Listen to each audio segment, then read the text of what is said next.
할렐루야. 아멘. 저는 오늘 본문 말씀을 가지고 위기를 믿음으로 경험하라라는 제목으로 함께 은혜를 나누고자 합니다. 오늘 사도행전은 역사서입니다. 그래서 스토리가 담겨져 있고 또 역사적인 사실입니다. 그래서 이 역사적 사실에 성령의 인도하심에 따라 진행되는 교회와 성도들의 모습을 통해서 오늘날도 그대로 진행되고 있고요. 역사는 우리가 왜 배웁니까? 반복되기 때문입니다. 그래서 이러한 믿음의 경험을 통해서 앞으로 우리가 살아가 믿음과 신앙을 또한 지켜나갈 수 있는 우리 성도 여러분 되길 간절히 바라고요. 전 시간까지 21장을 마쳤는데 왜 갑자기 27장이 진행이 되는가? 그래서 오늘 교회와 성도회를 중심으로 진행하다 보니까 중간에 내용을 제가 건너뛰게 되었습니다. 건너뛰더라도 다뤄야겠죠. 그래서 21장에서 어떤 일이 벌어집니까? 예루살렘 성 안에 바울로 인해 소동이 막 일어나게 되었죠. 이 일로 바울은 천부장에 있는 로마의 병영으로 끌려가게 되었습니다. 이것이 이제 21장의 내용이고요. 그래서 22장부터 진행된 게 무엇이냐면 그 과정 속에서 천부장을 만나게 되었어요. 이때 바울은 천부장의 허락 아래에 많은 사람들에게 설교를 하게 됩니다. 또 간증하게 됩니다. 그 내용은 무엇이냐? 예수님을 만난 일에 대한 간증이었어요. 그러니까 사람들이 이것을 듣다 보니까 더욱더 많은 소동이 일어나게 되었고, 그래서 천부장은 바울을 감금할 뿐만 아니라 책짓질을 하고자 하였어요. 그런데 천부장 귓가에 들려는 소식이 있었습니다. 그것이 무엇이냐? 바울이 로마의 시민권자였다는 것이요. 이 소식이 들은 천부장이 굉장히 마음이 두려워하였고, 결국은 어떻습니까? 그냥 바울을 제사장들과 온 공회를 소집하여 내세우게 되었습니다. 다시 말하면 천부장의 손에 해결할 부분이 아니었던 것이죠. 자, 여기까지 보면 바울이 2차, 2차, 3차 전도 여행을 떠나고, 그리고 그가 이제 예루살렘에 갈 것을 성령께서 말씀하시고, 아시아를 갈 것을 막으시고, 또 예루살렘 향해 갈 것이고, 예루살렘에서 머무는 것이 아니라 결국 궁극적으로 어딥니까? 로마를 향하여 인도하시는 하나님의 섭리를 오늘 이 역사의 과정 속에서 우리는 볼 수가 있어요. 놀랍지 않습니까? 이것을 생각해 보세요. 지금 바울은 계속 위기예요. 1차, 2차, 3차 전도 여행 때 늘 위기가 늘 왔었고, 그리고 예루살렘에 있을 때도 위기가 왔었고, 또한 이제는 천부장 만나는 과정 속에서도 수많은 위기가 옵니다. 로마로 가지 못할 것 같아요. 그냥 감금되거나 책짓조를 맞아 죽을 수도 있는 상황이에요. 그런데 중요한 것은 하나님의 계획과 섭리는 어떻습니까? 바울을 붙잡고 있고 여전히 바울을 인도하고 있다는 것이요. 저는 우리 사도행전을 쭉 묵상하면서 우리 성광교회가 여러분의 신앙이 바로 이와 같아야 된다는 것이죠. 오늘 제목과 같이 인생에 여러 위기가 있는데 여러 가지 믿음의 경험을 통하여서 여러분이 하나님을 더 알아갈 수 있는 그런 성도가 되기를 간절히 소망합니다. 저는 우리 성도님들이 어떤 지식으로만 아는 하나님, 머리로만 아는 하나님이 아니라 진짜 믿음은 뭔지 아십니까? 하나님의 말씀과 또 여러분 기도는요 어떻습니까? 경험되어진 거, 응답이니까 경험되진 하나님을 통해서 여러분의 믿음이 자라나야 하는 것이에요. 이것이 건강하게 자라는 성도의 모습입니다.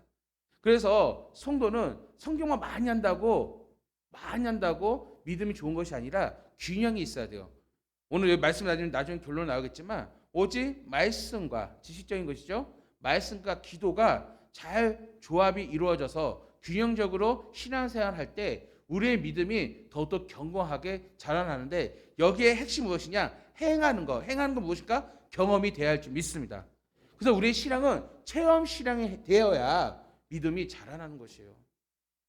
그래서 여러분들이 어떤 은혜의 현장에 있어야 되는 것입니다. 교회가 어떤 특별한 집회나 특별한 은혜가 있을 때는요, 지식으로 아는 나의 신앙이 오늘 그곳에서 내가 하나님께 기도하고 부르짖고 또한 이를 통해서 내 삶 속에 그 믿음을 한 번씩 극복하면서 여러분 예수님을 닮아가는 것이에요. 바로 바울의 인생이 그리하였던 것입니다. 자, 그래서 바울은 이제 천부장의 소개로 어떤 제사장들과 온 공회를 소집하여 바울을 세우게 하였고 바울이 다시 한번 연설을 하게 됩니다. 근데 이 연설 가운데 어떤 일이 벌어지냐면 자기들끼리 싸우게 됩니다. 다시 말하면 바리새파 사람들과 사두페 사람들이 서로 논쟁이 일어났고요.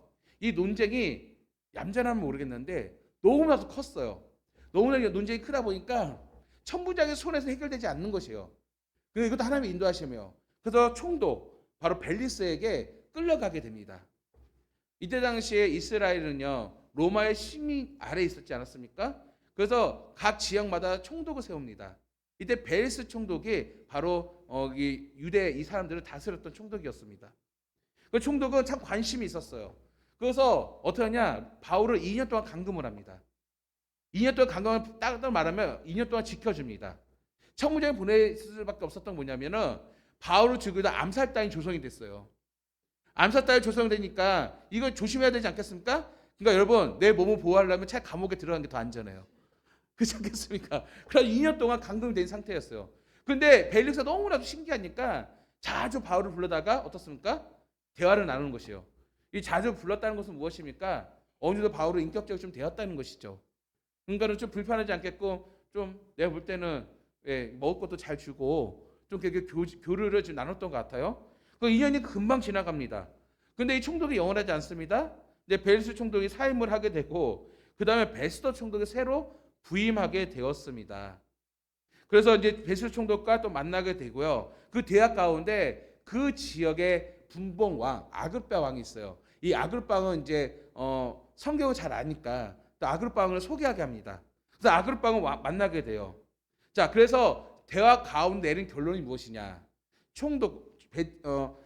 베스더 총독과 아그리파 왕의 결론은 무엇이냐면 여기서 명확히 말한다. 바울은 죄가 없다라는 것이에요. 아멘. 바울은 죄가 없었어요. 죄가 없었는데 이것도 하나님의 섭리예요. 그럼에도 불구하고 그들이 어떻습니까? 바울을 풀지 않았습니다. 바울을 어디로 보내니까? 로마로 보내는 것이요. 왜 그렇습니까? 바울이 이 과정 속에서 로마 황제에게 상소를 했거든요. 로마 황제에 상소했기 때문에 그들은 손에서 이것을 컨트롤할 수가 없는 것이에요. 상소만 하지 않았더라면 풀려날 수 있는 바울이었는데 실은 풀려났으면 암살단에 의해서 죽음을 당할 수밖에 없었죠. 그러니까 철저한 하나님의 보호 아래에서 하나님은 이들을 통해서 로마로 보내게 된다는 것이죠.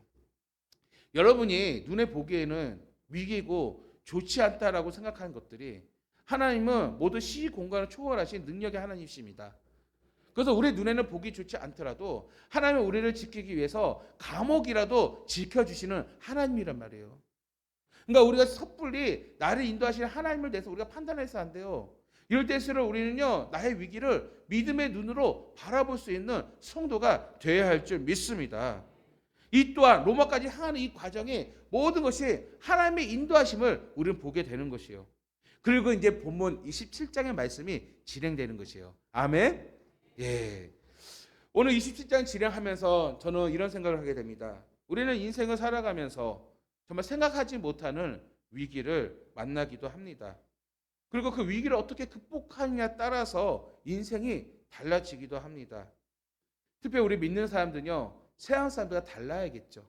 왜냐하면 우리에게 무엇이 있기 때문에? 믿음이 있기 때문이에요. 특별히 우리에게 믿음은 무엇입니까? 보이지 않는 것을 보는 것이 여러분 믿음입니다. 눈에 보이지 않는 하나님이 그러면 나를 통해서 역사하신다는 것을 믿고 행하는 것, 이것이 믿음이고 이 믿음이 여러분 경험하면 경험할수록 우리의 믿음이 자라나게 될 줄 믿습니다. 그래서 성도는 이런 위기 앞에서도 우리가 보이지 않는 하나님을 바라보기 위해서는요 더 필요한 것이 무엇일까요? 겸손합니다라는 것이죠. 그래서 성경에서는요 하나님이 가장 미워하는 자 어떤 자를 미워하시냐니까 교만한 자를 미워하시는 거예요. 교만한 자를 미워하십니다. 그리고 여러분 제가 여러 번 기도할 때 표현하지만 사무엘이 뭐라고 말합니까? 이 교만의 대표적인 것이 기도를 쉬는 것이에요. 그래서 사무엘은 자신이 기도에 쉬는 죄를 범하지 않겠다는 것이요. 왜 기도를 쉬는 것이 교만합니까요? 기도 안 하고 내 마음 내 뜻대로 사는 게 교만 아니겠습니까? 내가 잘났고 내가 판단한 것이 맞다고 생각하니까 이게 교만이에요. 아닌데. 하지만 겸손한 자는 낮아진 자는 어떻습니까? 기도함으로써 하나님의 뜻을 따라가지 않습니까? 오늘 이러한 자가 복된 사람이죠. 그래서 우리가 위기 앞에서는요 무엇보다도 겸손함이 필요하다는 것이죠. 시편 119편 109편에서 이렇게 말씀합니다. 나의 생명이 항상 위기에 있사오나. 우리 인생에는 늘 위기에 있죠. 안타깝게도 이번에 우리가 좀 점점 잊혀져 가고 있지만 우리 제주도 비행기 사건도 누가 그렇게 사고 날지 누가 알았겠습니까? 가까이 우리 유건사님 조카가 일가족이 그 비행기에 타고 있었어요. 그리고 이제 결국 다 이제 생명이 끝나고 이제 하나님 나라에 갔는데 일가족입니다. 부부와 아이 둘, 네 식구가 갔는데 정말 즐겁게 여행을 갖고 돌아온 길에 큰 사고 났습니다. 어느 누가 이런 사고 날 줄 누가 알았겠습니까? 여러분 여기 인상 살다가 아마 우리 성도들 가운데 암이 걸렸던 성도님들이 있을 거예요. 누가 내가 암이 걸릴 거라고 생각합니까? 그렇죠. 그렇지 않 생각하지 않습니까? 여러분 산업 현장에서 일을 하다가 사고가 났어요. 내가 어떻게 그 사고 날지 누가 알았겠습니까? 사고 나고 싶어 나겠습니까? 그러면 정말 인생을 돌이켜 보면 모든 것이 위기예요. 생각하지 못한 상황 속에서 시간 속에서 우리가 감당하지 못한 일들이 너무나도 벌어지는 것을 볼 수가 있습니다. 여러분 이것이 바로 우리의 인생이다라는 것이죠. 근데 시편 기자는 뭐라 합니까? 나의 생명이에요. 항상 위기에 있사오나 생명의 위기가 있죠. 위기가 있사오나 나는 주의 법을 잊지 아니하나이다. 그 위기를 극복할 수 있는 힘은 무엇이었냐면 하나님의 말씀. 그 말씀 내가 잊지 아니하였다는 것이죠. 다시 말하면 이 말씀은 믿음이에요. 믿는 믿음, 말씀 믿는 믿음. 즉 위기를 믿음으로 어떤가 극복하는 시편 기자의 고백을 우리는 볼 수가 있다는 말이에요. 여러분, 우리는 하나님의 말씀으로 인생의 방향을 잡아야 합니다. 겸손하게 그 말씀에 귀를 기울여야 합니다. 그러면 생각하지 못할 때 하나님의 은혜를 분명히 경험하게 될 줄 믿습니다.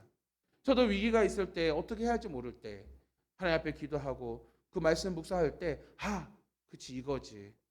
그 말씀을 기억하고 그 말씀을 위로받고 담대히 행할 때 내가 생각하지 못하는 하나님의 은혜를 많이 경험할 때가 굉장히 많았습니다. 그래서 우리 하나님은요. 우리의 위기 상황 속에서 어떤 하나님이냐? 그래서 기적의 하나님이심을 믿으시길 바랍니다. 바울도 마찬가지였어요.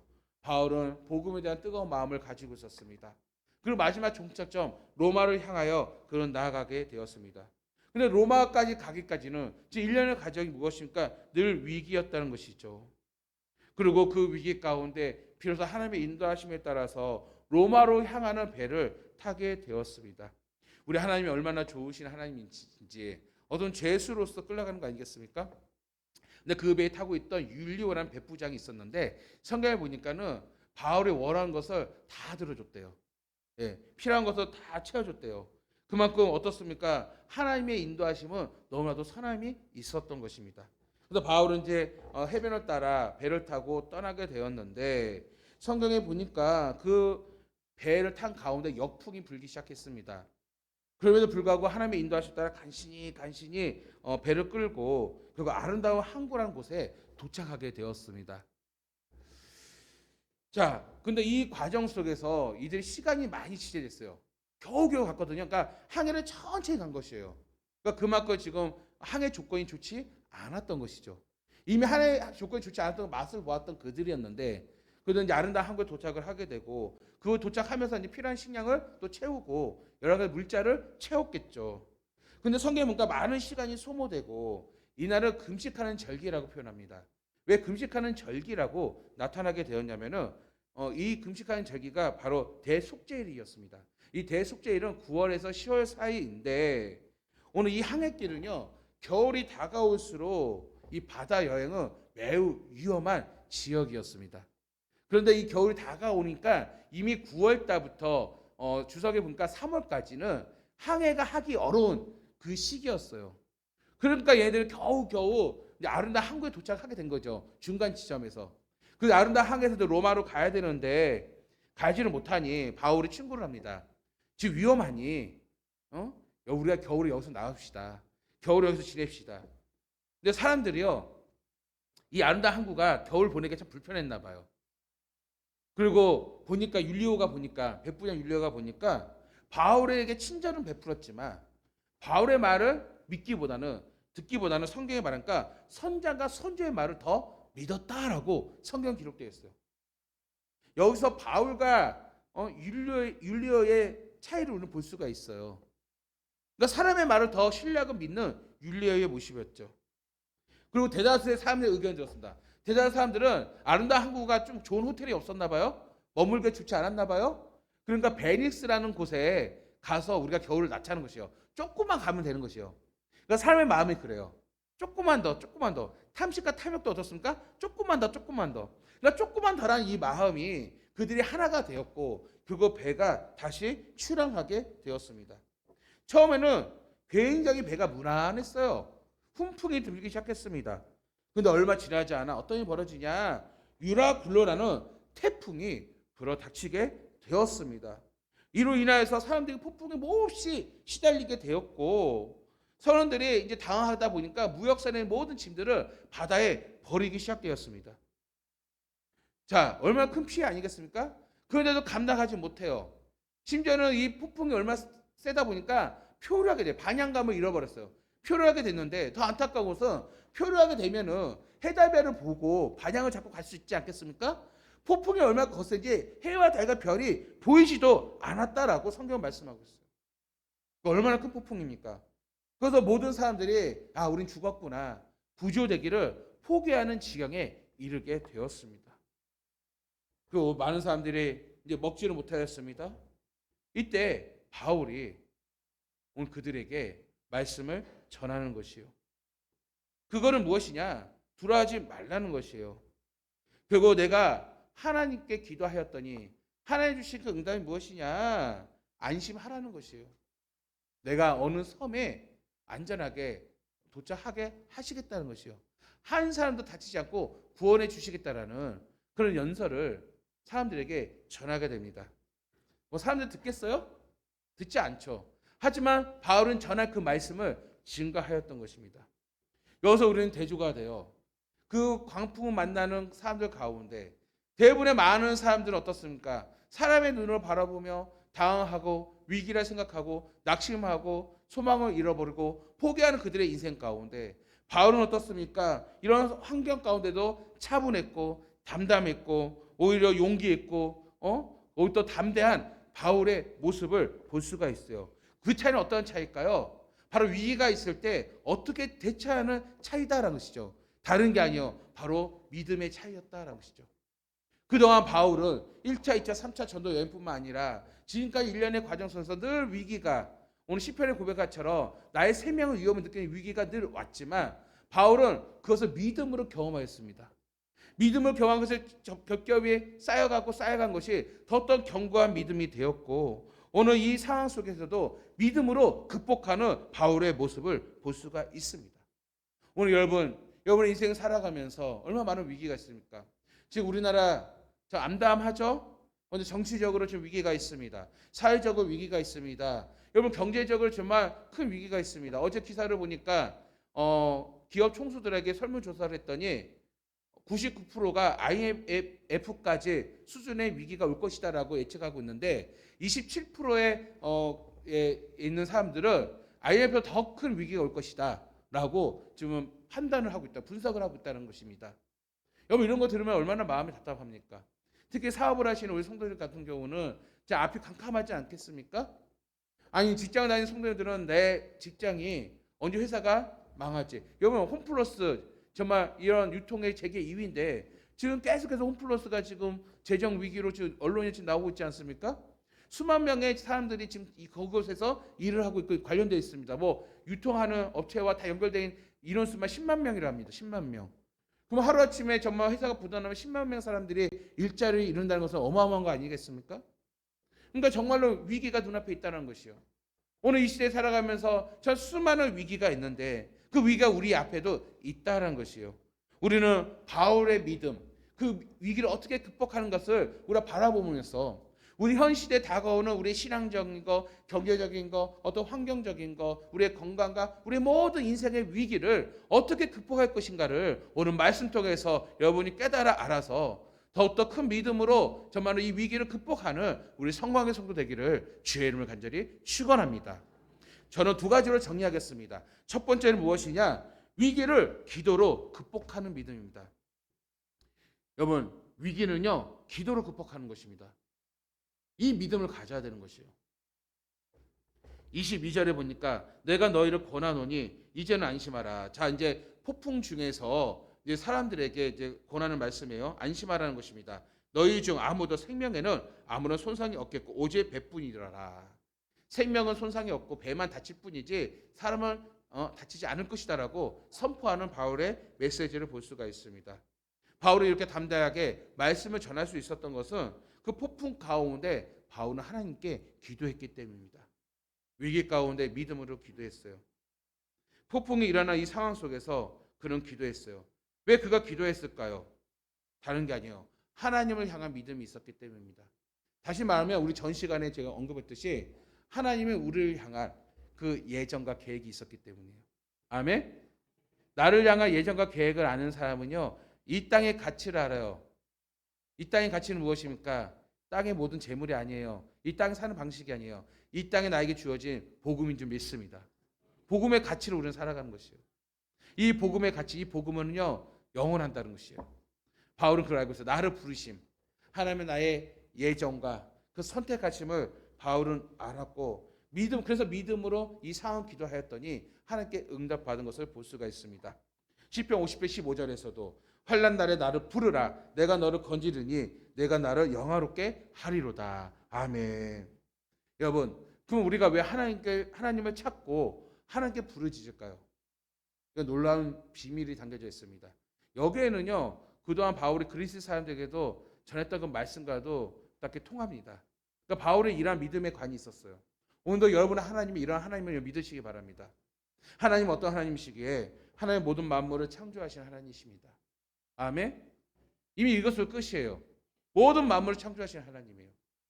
하나님은 6일간 이 천지를 창조하신데요, 얼마나 과학적인지 아십니까? 과학적입니다. 다시 말하면 하나님께서 첫째 날은요 빛을 만드시고 둘째 날은 궁창을 만드셔서, 궁창이 무엇이냐면 공간 아래와 공간 위에, 그래서 물층 공간 아래 위 하늘을 만드셨다는 것 쉽게 얘기하며, 그래서 셋째 날에는 땅과 바다와 식물들을 만드시고, 넷째 날에는 해달 별을 만드시고 광명체들을 만드시고, 다섯째 날에는 새들과 물고기를 만드시고, 여섯째 날에는 가축과 짐승과 사람을 만드셨다는 것이요. 목사님 이게 뭐예요? 근데 놀라운 것은요, 먼저 하나님의 능력이 많으시냐? 말씀으로 창조하셨다는 것이요. 아멘. 또 두 번째는요, 과학적으로 창조하셨습니다. 이게 무슨 말이에요? 첫째 날을 만드신 하나님께서 넷째 날을 채우셨습니다. 무슨 말이냐?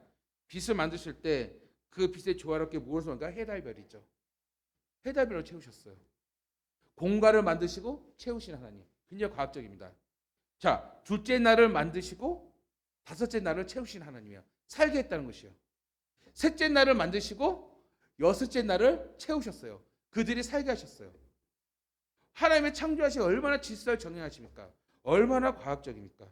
그리고 우주 만물을 창조하실 때 계속 성경에서 표현하는 방식이 뭐냐면 종류대로라고 표현하고 있습니다. 이 종류대로라고 창조했다는 것은요 굉장히 과학적인 것이에요. 이미 일머리를 알고 순차적으로 정말 논리적, 이 종류대로의 의미는 뭐냐면 논리적이다는 것이에요. 논리적이다. 그래서 여러분 잘 보세요. 왜 하나님이 위대하시냐? 오늘 여러분은 과학을 많이 믿습니다. 그렇죠? 과학을 많이 믿어요. 근데 과학이란 것은 뭐냐면 새로운 것을 만든 게 과학이 아니에요. 어떻게 생각해 보면, 그렇죠? 창조한 것을 발견한 게 과학이에요. 인간에게 과학은 다 있는 거, 새로운 게 있는 게 아니잖아. 기존에 있는 것들이에요. 기존에 있는 것들을 발견해서 사용한 것이 과학이란 말이에요. 인간의 과학이에요. 그럼 기존에 있는 것을 창조자는 누구십니까? 하나님이란 것이에요. 하나님. 인간의 과학 위에 하나님의 창조의 능력이 있다는 것입니다. 비교할 수가 없다는 것이에요. 여러분, 오늘 우리는 이런 창조의 하나님을 깨닫게 된다면 그 나 자신을 알게 돼요. 무엇을 알게 될까요? 나 자신의 연약함을 알게 되는 것이에요. 나의 연약함을 깨달을 때 우리는 비로소 겸손해질 때 비로소 누굴 만날 수 있으니까 믿음으로 하나님을 만날 수가 있다는 것이에요. 왜 많은 사람들이 하나님을 만나지 못하냐면, 세상 사람들이 하나님 만나지 못하냐면 하나님보다 내가 더 위에 있기 때문입니다. 여러분, 기독교는 종교가 아니에요. 기독교는 관계입니다. 왜 종교가 있냐면 종교는 신보다 위에 있는 게 사람입니다. 신을 달래고 신을 이용해서 우리가 복받기 원하는 게 종교예요. 우리가 평안을 얻기 위해 종교예요. 신은 강하지만 어떻게 보면요, 그 신을 조절하는 게 인간 아니겠습니까? 무당이 굿합니다. 신을 달래요. 네. 그래서 뭐 합니까? 이 산에게 복 주세요. 내 명령을 따르지 신이요. 하나님은 그런 분이 아니시라는 것이죠. 왜? 하나님의 근본 창조자 하나님이시기 때문에. 그래서 나의 연약함을 알게 된다면 우리는 위대한 하나님을 만날 수 있게 되고요. 이를 통해서 우리는 어떻게 내 자신이 죄인임을 알게 되고 애통하게 되고요. 회개할 수가 있는 것이요. 이 애통함과 나의 연약함을 알 때 비로소 우리는 어떻게 믿음의 눈으로 기도할 수가 있다는 것입니다. 그래서 여러분의 기도의 대상이 누굴까요? 어떤 돌아다니는 신이에요? 일본에는 10만 개의 신이 있다고 하는데 그 신사들이 있잖아요. 근데 여러분이 기도하는 신은요, 바로 창조자 하나님이란 것이요. 그러면 창조자 하나님이세요. 근본의 하나님이세요. 이 창조자 하나님께 우리의 인생을 맡기고 기도한다면 우리는 인생 위기에서 벗어날 수가 있다는 것이죠. 왜? 나를 창조하신 그 하나님께서 나의 모든 체질을 아실 뿐만 아니라 나의 인생의 위기 가운데 무엇이 필요를 아시고 채워주시는 하나님이시기 때문입니다. 그래서 38년 된 중풍병자도 하나님께서 먼저 다가가셔서 주님께서 다가가서 뭐라고 하셨어요? 내가 여러 번 강조했죠? 그의 필요가 무엇인지 아시고 그랬단 말이에요. 놀랍지 않습니까? 왜? 그분이 나를 창조했기 때문에 뭐가 고장난지 아시는 거예요. 필요를 아시고 그 필요의 근본을 어떻게 해결해 주셔서 안 해결해 주세요. 해결해 주시는 하나님심을 믿으시길 바랍니다. 그 하나님이 그 주님께서 오늘도 역사하여 주실 줄 믿습니다. 그리고 성도 여러분, 오늘 우리는 다가오는 근심과 염려 있습니까? 이럴 때일수록 위기가 넘칠수록 믿음의 눈으로 하나님을 바라보며 간절히 기도하시기 바랍니다. 이런 여러분 기도가 믿음으로 행하는 이 기도가 경험이 쌓여짐으로써 더욱더 여러분 경건한 믿음의 사람으로 세워지게 될 것이고요. 지금도 역사하시는 창조자 하나님께서 오늘 우리와 함께하여 주실 줄 믿습니다. 그 하나님께서 지금도 역사를 이루어주심을 믿으시길 간절히 바랍니다. 특별히 요즘 저는 안타까운 게요. 여러분 기도 생활 하시기 바랍니다. 정말로 제가 전 시간 주일 저녁에 누가복음 말씀을 전하면서 우리 인생을 살아가면서 웃을 때가 있고 울 때가 있는데 애통하는 자는 복이 있다고 그랬어요. 왜? 애통하는 자는 복이 있습니까? 뭘 받습니까? 위로를 받는다고 말씀하고 있습니다. 오늘날 이런 성도가 보이지가 않아요. 지금은 울 때입니다. 우리가 하나님의 구원의 은혜에 기뻐하지만 오늘 예배가 우리 축제예요. 구원의 은혜의 찬송과 영광도 기뻐할 때예요. 웃을 때예요. 하지만 늘 웃기만 해서는 안 됩니다. 울 때는 울어야 돼요. 오늘 정말 눈물을 흘리며 우는 성도들이 어디에 있습니까? 보이지가 않습니다. 나의 사명 때문에 눈물을 흘리는 자가 어디 있습니까? 보이지가 않습니다. 여러분 정말 우는 자가 복됩니다. 우울할 때 웃는 자는요 화가 있다라고 말씀하고 있습니다. 우울할 상황에서 웃는 자는 화가 있는 것이요. 이미 네가 위로를 다 받았다는 것입니다. 그러나 지금 울 때예요. 여러분 눈물을 흘림으로써 하나님이 얼마나 많은 은혜를 주셨습니까? 여러분 눈물을 흘림으로써 여러분 가정 문제가 해결되었습니다. 여러분 눈물을 흘리면서 여러분 사업적인 문제가 해결되었습니다. 여러분 눈물을 흘리면서 여러분 신앙의 문제가 해결되었습니다. 여러분 눈물을 흘리면서 오늘 교회의 여러 가지 어려움을 극복하고 해결되었습니다. 그런데 배가 부르니까 가정이 평안하고 사업적인 넉넉하고 교회가 평안하니까 배가 부르니까 우리의 눈물이 메말라졌습니다. 인생의 가장 큰 위기가 뭔지 아십니까? 우리가 돈이 없는 것이고 건강이 해치고 물건이 사라지고 집이 망하는 것, 사업장이 망한 것이 위기가 아니라 진짜 위기는 내 두 눈가에 눈물이 메마른 것이 위기입니다. 지금 울 때예요. 주님 오시는 얼마 안 남았습니다. 여러분 아무리 이 땅에 바둥바둥 살아도요 100년 이상 못 삽니다. 우리는 어떻게 보면 죽음을 준비하는 사람들입니다. 우리의 죽음이 점점 다가오고 있습니다. 죽음 앞에는 이겨낼 장사 아무도 없습니다. 돈으로도 못 갑니다. 권력으로도 못 갑니다. 힘으로도 못 갑니다. 오늘 우리의 연약함을 아셔야 돼요. 더욱더 우리는 이 울 때 눈물로서 하나님께 구함으로써 위로함을 얻으시고 그 위로함이 무엇입니까? 믿음이에요. 이 눈물에 하나님의 은혜를 경험할수록 우리의 믿음이 견고해질 때 기적의 하나님께서 오늘 여러분과 함께하여 주실 줄 믿습니다. 이제는 기도의 자리에 나오세요. 왜 공예배가 여러분 그냥 하면 되고 안 하면 안 되는 내 마음대로 선택권에 있는 선택사항인 예배가 아니에요. 오늘 교회 예배가 있는 것은 기도하라고 눈물을 흘리라고 은혜의 자리를 이렇게 초청하는 것입니다. 어떤 이는 내가 장가 가야 되는 바빠서 못 가고, 어떤 이는 나 농사지어서 못 가고, 어떤 이는 나 아버지 오늘 새벽같이 장례치러서 못 가고, 어떤 사람은 가족과 빠이빠이 인사해서 못 가고. 주님은 기다리지 않습니다. 지금 이때예요. 지금이에요. 여러분 이제는 우리가 은혜의 자리로 계속 나아가야 됩니다. 그동안 여러분 과거에 하나님께 사모하고 눈물을 흘렸고 은혜를 구했을 때 채워주셨던 그 하나님이 지금 우리가 멀리 있다라면 이건 인생의 위기예요. 더욱더 여러분 이제 위기가 다가온 이 상황 속에서 과거에 정말 눈물을 흘리며 기도하였던 그 신앙을 회복하여서 이 경험들이 더욱더 쌓이고 쌓여서 더욱더 견고한 신앙과 믿음을 가질 수 있는 오늘 저와 여러분 되기를 간절히 바랍니다. 두 번째로는요, 말씀 속에 하나님의 섭리와 계획을 믿는 믿음입니다. 다시 말하면 말씀을 품는 자는요, 그 하나님의 섭리와 그 계획을 알기에 믿음으로 행동할 수 있습니다. 굉장히 중요한 것이죠. 여기서 제가 이제 결론을 맺고 싶어요. 다른 게 아니에요. 결국 우리의 신앙은 무엇이냐면 말씀과 기도의 두 수레바퀴가 균형이 잡혀야 된다는 것이죠. 여러분 성경만 많이 한다고 믿으면 견고해질까요? 아닙니다. 머리만 커지는 성도예요. 나 이거 알아? 비판만 합니다. 교만해집니다. 말씀의 능력은요, 행함이 있을 때 능력이 있습니다. 이 행함은 무엇인가? 기도입니다.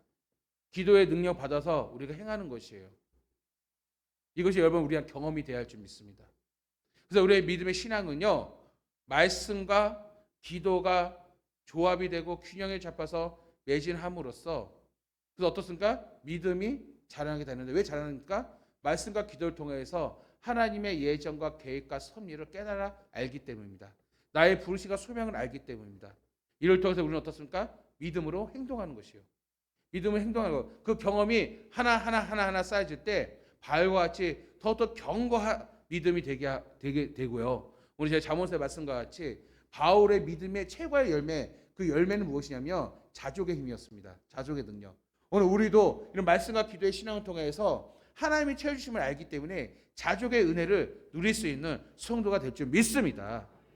그래서 교회가 요즘 계속 그냥 세미나 가르치는 것만 집중하고 있는데 중요한 것은 그냥 여러분 행함이 있어야 돼요. 기도 생활이 굉장히 중요하고요. 그래서 말씀의 토대로 기도 생활, 행함을 통해서 더 믿음을 크게 경험할 수 있어야 돼요. 이때 바울은 무엇입니까? 오늘 두 번째 대지로 말씀 속에서 하나님의 섭리와 계획을 안다는 것이요. 이것을 믿었기 때문에 그는 담대하게 위기를 극복할 수가 있었습니다. 그래서 여러분 우리는 인생을 살아가면서 여러 가지 시련과 환난을 만나는데 당황하지 말아야 합니다. 왜냐하면 말씀 속에서 이미 하나님의 세계, 하나님의 역사를 우리에게 말씀하고 있기 때문입니다. 그래서 우리는 그 말씀을 의지하여서 말씀을 들을 만한 그릇이 준비가 되어야 할 줄 믿습니다. 이제 바울이 이제 로마를 향하여 배를 탔을 때 바람이 너무 거스르고 풍세가 좋지 않아서 겨우 이제는 항구에 아름다운 항구에 도착하게 되었고 다시 그들이 떠나려고 했을 때 바울을 보세요.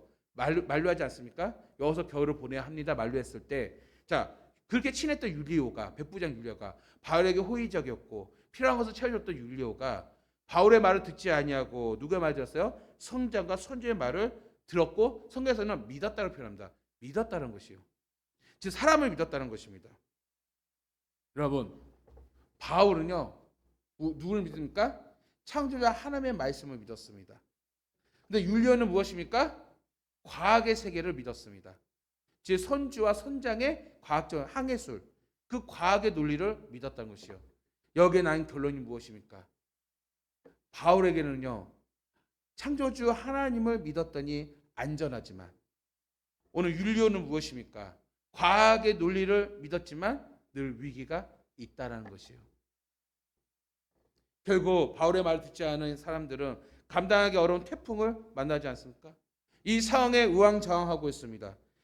근데 재밌는 게 여기서라도 좀 깨달아야 되는데 자신이 할 수 있는 행동을 다 합니다. 짐을 버리기도 하고 이런 자재를 버리기도 하고 뭔가 방법을 다 동원합니다. 근데 더 이상 그들이 할 수 없을 때까지 그들이 포기할 때까지 폭풍우는 치고 있었다는 것이요. 이때 바울은 어떻습니까? 우왕좌왕하지 않습니다. 이 폭풍 가운데 바울은 기도하고 있었던 것이요. 그리고 하나님의 음성을 들었습니다. 그가 기도할 수 있는 힘을 근거를 무엇이냐면 말씀에 확신이 있었기 때문이요. 그 말씀이 무엇입니까? 이미 이전에 알죠? 하나님께서 바울을 아시아로 보내지 아니하고 내가 너를 예루살렘을 보내겠다라는 그런 말씀을 그가 받아들였고, 그 예루살렘 통해서 또 하나님이 행하실 로마를 향하는 하나님의 뜻을 그가 받아들였고, 오늘 본문 말씀에서 또 하나님이 바울에게 말씀하셔서 오늘 많은 사람들이 그 말씀을 가지고 이제 간증하게 되요.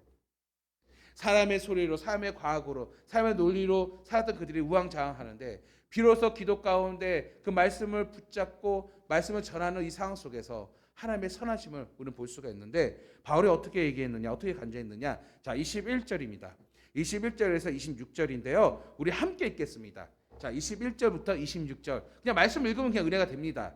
자, 하나님이 왜 말씀 가운데 하나님의 섭리와 계획을 우리가 알게 되는지, 이것을 의지한 자에게는 왜 하나님께서 우리에게 큰 믿음을 부어주신지 알 수 있는데, 자, 바울이 왜 그렇게 담대한 행동을 할 수 있었는지를 오늘 21절, 20에서 26절 나타나고 있습니다. 함께 읽겠습니다. 시작. 여러 사람이 오래 먹지 못하였음에 바울이 가운데 서서 말하되, 여러분이여 내 말을 듣고 그에 대해서 떠나지 아니하여 이 타격과 손상을 면하였더라며 좋을 뻔하였느니라. 내가 너희를 권하노니 이제는 안심하라. 너희 중 아무도 생명에는 아무런 손상이 없겠고 오직 배뿐이리라. 내가 속한 바 곧 내가 섬기는 하나님의 사자가 어젯밤에 내 곁에 서서 말하되, 바울아 두려워하지 말라. 내가 가이사 앞에 서야 하겠고 또 하나님께서 너와 함께 항해하는 자를 다 내게 주셨다 하였으니, 그러므로 여러분이여 안심하라. 나는 내게 말씀하신 그대로 되리라고 하나님을 믿노라. 그런즉 우리가 반드시 한 섬에 걸리리라 하더라. 아멘. 잘 보세요. 자, 사람들이 이제 다 포기했다 했잖아요. 포기하니까 참 사람들은 연약해요. 포기하고 이제 좌절하니까 비로소 바울의 말씀을 듣게 되는 것이요. 그 내용이 무엇인가? 다른 게 아니에요. 걱정하지 말라는 것이에요. 우리 몸은 안 다치겠다는 것이에요. 그때까지 믿음이 없겠죠. 그래서 바울이 내가 기도했더니 주의 사자가 응답해 주셨는데, 바울아 두려워하지 말아라. 자, 네가 가이사 앞에 서겠고, 가이사 앞에 서야 된다는 것이요. 바울은 이때 하나님의 말씀을 받습니다. 이때까지는 말씀을 받는 거잖아요. 계시의 말씀 받잖아요. 오늘날 우리 계시 성경 66권입니다. 근데 이때 당시에는 아직까지 말씀을 받고 있으니 계시의 말씀을 그 받았을 때, 그때 바울은 뭐라 합니까? 그 말씀을 의지했죠. 네가 가이사 앞에 서겠다는 하나님의 계획과 섭리를 알잖아요. 아니까 지금 위기는 아무것도 아니에요. 어차피 급할 텐데. 왜? 이 위기에서 내가 넘어지거나 죽음을 당하면 이 뜻은 이루어지지 않습니다. 이해하셨어요? 그러니까 말씀은 분명히 아니까 담대해지는 거예요. 용기가 있는 것이에요. 믿음이 있는 것이에요. 그러니까 여러분, 말씀은 우리 눈에 보이지 않지만 믿음 뭐라고요? 보이지 않는 것을 믿는 것이 믿음이라고요. 말씀이 곧 누구요? 예수 그리스도 복음인 줄 믿습니다. 이게 히브리서에 연결이 되는 것이에요. 이해하셨어요? 예, 이렇게 말씀을 보셔야 됩니다. 그래서 자 보세요. 이 죄의 천사 나타나서 너 가이사 앞에 서야 된다는 것이에요. 놀랐습니다. 두 번째 무엇이냐? 말씀해 주셔요.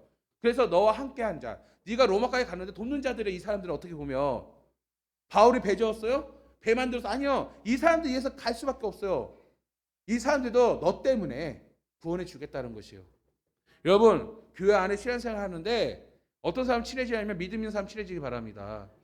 믿음을 견고하고 믿음을 강한 사람을 함께하면 그 사람 더불어 우리가 은혜로 살아가게 될 줄 믿습니다. 아멘. 놀랍지 않습니까? 그러니까 이 사람들이 구원의 비결은 뭐냐면 바울이 함께 했기 때문이에요. 그 바울이 함께 하나님이 구원해 주신 줄 믿습니다. 놀라워요. 이 말씀은 바울이 어떻게요? 믿었어요. 품었어요. 하나님의 섭리와 계획을 바라보았어요. 그렇기 때문에 위기 가운데 바울이 담대할 수밖에 없었던 것이죠. 그러다 바울이 뭐랍니까? 여러분 안심하시라는 것이요. 안심해라. 그래서 분명히 말합니다. 나는 내게 말씀하신 그대로. 자, 바울이 이게 담대했었던 근거 본인이 말하죠. 말씀하신 그대로 말씀이었던 것이요. 말씀. 이 말씀 안에는 바울을 향한 하나님의 섭리와 계획을 바울 자신이 알았기 때문에 말씀하신 그대로 되리라고 그도 고백합니다. 나는 하나님을 뭐라고요? 믿노라. 아멘. 나는 보이지 않는 하나님을 그래서 믿는다라는 것이에요. 결론적으로는요, 이들이 구원을 받습니다. 결론적으로 구원을 받아요. 다음 시간인데 구원을 받아요. 여러분 무엇입니까? 정말 말씀 속에서 하나님의 섭리와 계획이 있기에 오늘 이것을 믿는 우리의 그 믿음 가운데 위기를 극복할 수가 있다는 것이요. 저 이 땅에 살아가면서 여러분 참 재미가 없고 낙심되죠. 근데 우리는 다 알잖아요. 정말 예수를 믿는 믿음으로 우리는 무엇을 얻습니까? 구원을 얻습니다. 여러분 하나님 나라가 예비되어 있습니다. 누가 예비하러 간다고 했어요? 내가 믿는, 내가 의지하는 예수님께서 예비하러 가신다라고 말씀하고 있습니다. 그 예수님께서 우리가 또 우왕좌왕할까 봐 이 땅에 다시 오신다고 말씀하고 있습니다. 이 믿음이 우리 안에 있는데 왜 이 땅에 있는 먹는 문제, 자는 문제, 쓰는 문제에 두려워하고 걱정하십니까? 그 말씀에 확신이 있다라면 우리는 그 복음 안에서 더 담대한 믿음과 신앙을 가지시기를 여러분 간절히 바랍니다. 여러분을 향한 하나님의 애정과 섭리와 계획이 있음을 그 말씀 속에서 여러분 믿으시기를 간절히 바랍니다. 그러므로 바울은 기도 중에 하나님의 섭리와 계획을 믿음으로 보았고 또 하나님의 말씀 가운데 자신의 사명의 길을 달려감으로써 많은 사람들에게 그 믿음을 증거하는 그러한 인생이 되었습니다. 저는 말씀을 정리하겠습니다. 여러분 우리의 인생의 위기는 언제든지 찾아옵니다. 그리고 그 위기를 어떻게 대처하냐에 따라서 그 결과도 달라집니다. 지금 위기라고 말하고 있습니다. 저는 여러분들이 믿음의 눈을 회복했으면 좋겠습니다. 그거는 어떤 상황이든 간에 여러분 기도로 승부하세요. 여러분 안타까운 것은요, 여러분이 큰 사업을 성공하거나 주식을 일확천금을 얻지 못하여서 안타까워하지 마세요. 진짜 안타까워할 것은 내 두 눈과 눈물이 메마른 것입니다. 눈물로 기도하며 하나님께 구해서 얻어진 모든 것들이 이제는 안전하고 배가 따숩고 편안하니까 기도하지 못하는 오늘 우리의 모습을 우리는 안타까워하고 참회하고 회개해야 합니다. 지금까지 여러분 이 위기를 믿음으로 경험할 수 있었던 것은 여러분이 그동안 흘렸던 눈물의 기도 때문입니다. 여러분 갖춰준 능력이 아니에요. 여러분 기술이 아니에요. 여러분 가진 것이 아니란 말이에요. 우리는 또 하나님의 말씀 가운데 하나님의 섭리와 계획을 바라보는 것입니다. 환경에 당황하지 않고 나에게 주신 하나님의 예정, 계획 이것을 신뢰함으로써 그 말씀을 붙잡고 위기를 믿음으로 경험해야 하는 것입니다. 결국 무엇이냐? 위기를 믿음으로 경험하는 것은 여러분의 눈물의 기도와 확실한 여러분 주어진 하나님의 계획과 섭리의 그 말씀을 내가 붙잡고 또한 행동함으로써 그래서 그 믿음이 쌓여져 갈 때, 그 경험이 쌓여져 갈 때 어떠한 위기도 더 큰 위기도 우리는 극복해 나갈 수가 있습니다. 이것이 여러분 신앙생활이라는 것이죠. 지금도 위기입니다. 두려워하지 마세요. 어떻게 보면 이 위기는 우리가 성장하고 자라나는 과정입니다. 하나님께서 우리에게 눈물로 기도하라고, 아멘. 하나님께서 우리가 말씀 속에 붙잡으라고, 소망 가지라고 오늘 우리 앞에 위기를 주셨습니다. 이 위기 가운데 여러분 어떻게 하겠습니까? 이 위기를 응답받는, 믿음으로 응답받는 경험을 하시길 바랍니다. 이 한 단계 한 단계 경험할 때 여러분 더욱더 하나님의 신비를 더욱더 경험하게 될 것이고 정말로 내가 가야 할 길을 정말 그 무엇이 우선순위인지를 알고 정말 이 세상을 담대하게 살아가게 될 줄 믿습니다. 그래서 여러분 우리 교회는, 우리 성광교회는 또 우리 성도들은요 오늘 초대교회 신앙을 본받아서 정말 가장 중요한 거 오직 기도와 오직 말씀으로 하나가 되어서 오늘 우리가 믿음이 더욱더 성장하고 자라남으로써 인생의 어떠한 위기도 정말 오직 말씀과 기도로 경험하고 또 극복하고 믿음이 자라나서 세상이 감당하지 못하는 하나님의 사람으로 주의 오심을 준비하는 우리 교회와 우리 성도가 되기를 주의 이름으로 간절히 축원합니다. 아멘. 우리 말씀을 가지고 기도하겠습니다. 기도할 때 여러분 다른 게 아니에요. 주님 나에게 믿음을 부어 주시옵소서. 인생의 수많은 위기가 내 앞에 있는데 나의 게으름을 통하여서 방치하지 않게 해 주시옵시고 메말랐던 나의 눈물이 다시 한번 회복할 수 있도록 주여 긍휼을 더하여 주시옵소서. 정말 인생의 위기는 환경이 아니라 바로 내 자신입니다. 눈물이 메마른 나의 기도와 말씀을 의지하지 못한 나의 신앙이 정말 인생의 위기임을 알고 주님, 내 두 눈가의 눈물을 회복시켜 주시고 하나님의 말씀을 정말 믿음의 눈으로 바라보고 순종함으로써 정말 나의 인생의 위기를 믿음으로 더욱더 경험할 수 있도록 주여 역사하여 달라고 우리 다 같이 주여 통성으로 기도하겠습니다. 주여, 아버지여 감사합니다.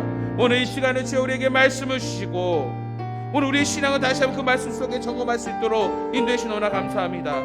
정말 아버지, 우리 생명을 바라보면 매일매일 순간순간 위기의 삶을 살아가고 있습니다. 오늘 하루도 수만 번 심장이 뛰어가면서 아버지, 모든 아버지의 피와 모든 혈관과 모든 근육과 모든 우리 신체가 하나님의 그 천지창조의 그 은혜 속에서 아버지 움직이고 있음을 바라봅니다. 정말 우리는 우리 하나님 없이는 정말 오늘 하루도 살 수 없는, 아니 단 1초도 살 수 없는 존재임을 고백합니다. 아버지, 정말 인생의 위기가 있음에도 그것을 인지하지 못하고 살아가는 우리를 불쌍히 여겨 주시옵소서. 정말 우리 두 눈가에 눈물이 메마르며 하나님의 그 계시의 말씀을 믿지 아니하고 내 의지 내 마음대로 살아갔던 나의 신앙을 고백합니다.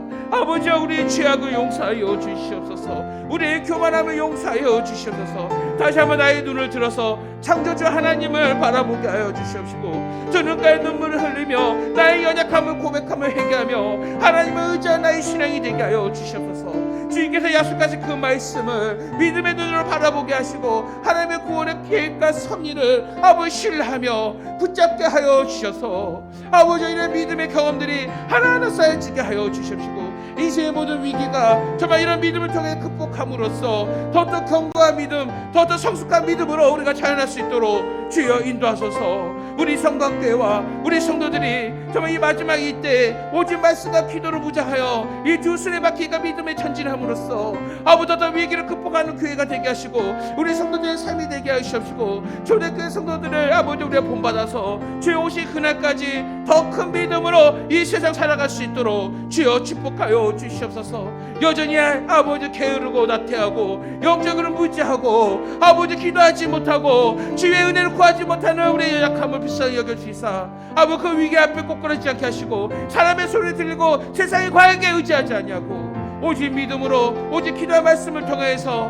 하나님의 섭리 가운데 모든 위기를 극복하는 이 모든 것을 경험하는 우리 성도들을 통해서 날마다 이 경험이 풍성해져서 더더 견고한 믿음, 큰 믿음을 자라나는 데 부족함이 없도록 주여 축복하여 주시옵소서. 오직 주만 바라봅니다. 주여 은혜를 부어 주시옵소서. 주님 감사합니다.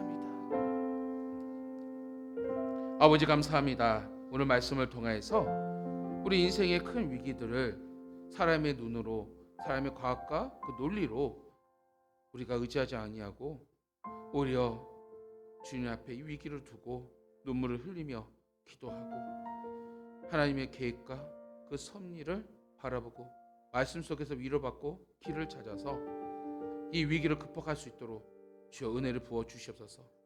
이 경험들이 하나하나 쌓여짐으로써 예수님이 닮아가게 하여 주시옵시고 그리스도의 장성한 분량까지 성장하여서 그 어떤 시련과 환난 속에서도 더더 믿음으로 이겨나가는 우리 성도들의 신앙 되게 하여 주시옵소서. 그동안 잃어버렸던 하나님의 은혜, 하나님의 능력 오늘 예배를 통해서 회복시켜 주십시고 이제 위기를 두려워하기보다는 더더 이 위기를 오늘 말씀 속 가운데 기도한 말씀으로 극복하는 우리 성도들이 되어서 주님 오시는 그날까지 내 생명이 끝나는 그날까지 오직 믿음으로 살아가는데 부족함이 없도록 주여 축복하여 주시옵소서. 주의 은혜에 감사해서 온전한 11조로 또 감사헌금으로 선교헌금, 2030 비전헌금, 비전헌금 또 1,000번째 성미 주정헌금 온라인 구역헌금 드리는 손길드리겠습니다. 각 제목마다 정말 구별하여 주님께 예물 드립니다. 정말 주님을 사랑하는 마음으로 사랑의 고백을 합니다. 나의 죄에 그 용서하신 하나님의 은혜에 감사하여서 그 예물을 드립니다. 이러한 양식을 주신 은혜에 감사해서 또 구별하여 예물을 드립니다. 모든 것이 하나님의 것이지만 우리를 사랑하셔서 채워주신 하나님, 정말 이 예물을 통해서 우리의 마음을 고백하고 하나님을 인정합니다. 정말 주님 정석과 구별하여 드리는 이 예물을 축복하여 주시사 그 손이 마르지 아니하도록 주께서 채워 주시옵시고 정말 두렵고 떨릴 마음으로 주께 드리오니 주 우리 성도들의 삶을 복되게 하여 주시옵소서. 정말 세상과 정말 주님을 비교할 때 우리 예물을 통하여서 정말 주님에게 나의 신앙 고백이 들어지게 하여 주시고 만몬의 물질에 물들지 아니하고 더욱더 주님께 정말 내 모든 것을 고백할 수 있는 우리 예물이 되어서 정말 우리 주님이 보실 때 정말 기뻐하는 우리 성도들의 헌금 생활이 될 수 있도록 주여 축복하여 주시옵소서. 아버지여 정말 강당 구제 헌금으로 나영 학생 생일 감사를 드립니다. 우리 나영에게 성령의 충만함과 은혜를 주시고 또 건강함도 더해주시고 무엇보다도 꿈을 부어주셔서 정말 이 땅에 태어난 것이 하나님의 섭리와 은혜임을 알고 주의 은혜 속에서 건강하게 자라날 수 있도록 도와주시고 이제 학생이오니 저 많은 꿈을 얻기를 원합니다. 세상 살아가면서 하나님의 눈으로 세상을 바라보게 하시고 이를 통해서 하나님 기뻐하는 꿈을 품게 하여 주시사 이 아이가 준비하는 모든 것들이 하나님의 선하심으로 인도하여 주시고 요셉과 같이 형통의 복을 부어주시사 정말 나영을 통해서 하나님이 기뻐하고 많은 사람들이 사랑받는 귀한 딸 되게 하여 주시옵소서. 오늘 여기 나오는 우리 성도들 한 사람 한 사람을 기억하여 주시옵시고 인생의 위기를 두려워하지 아니하고 오직 믿음을 경험의 계기로 삼아서 더 큰 믿음을 성장하는데 부족함이 없도록 주여 축복하여 주시옵소서. 이제는 우리 주 예수 그리스도의 은혜와 우리 아버지 하나님의 극진하신 사랑과 성령님의 감화감도 역사 충만 교통 인도 교통하여 주심을 위기를 믿음의 경험을 통해서 이겨나감으로써 더 성숙한 그리스도를 인으로 되기를 소망하는 우리 성도들 머리에와 또 가정과 교회와 사업장 위에 이제부터 영원토록 함께 계실지어다. 아멘.